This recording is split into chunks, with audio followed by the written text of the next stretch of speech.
We are the C-Sense Respond team sponsored by the Department of Architecture's Form and Matter Lab, also known as the Format Lab. This semester we worked on the C-Sense Respond Augmented Fabrication Framework, which is the focus of PhD candidate Ozguç Chapanama's dissertation. Ozguç asked the team to focus on refining the vision system and scanning procedure that he has developed.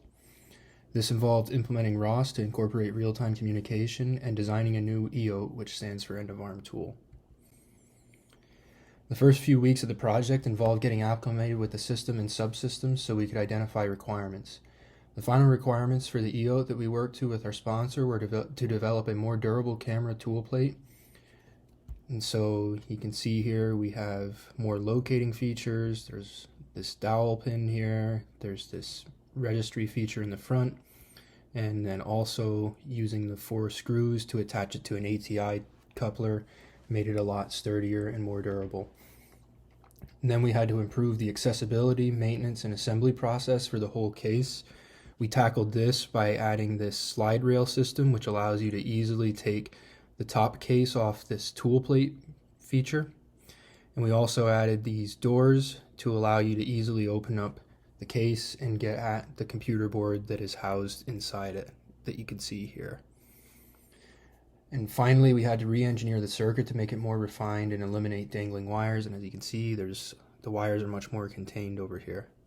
And overall, our sponsor is very pleased with the final product that we have shown, and the case has produced a noticeable reduction in hand-eye calibration error.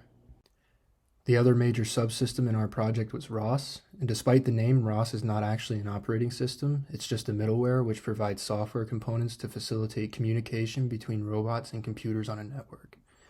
The requirements of the ROS system were to send images from the camera and the Jetson Nano embedded computer on the end-of-arm tool back to the primary PC. We needed to establish two-way wireless communication between the Jetson and the primary PC, and we needed to set up basic movement control for the ABB IRB 2400 robot. Our team ran into a lot of unforeseen problems with the ROS system and trying to get it to work on all the different computers and operating systems. So we didn't get as far as we hoped to. However, we provided the architecture for the system and a plan to finish the installation process.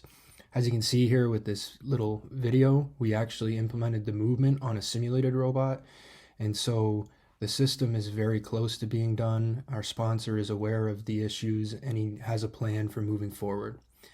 So overall, this project was a success. Our sponsor was happy with our work and the team learned a lot about robotics, software, additive manufacturing, and mechanical design.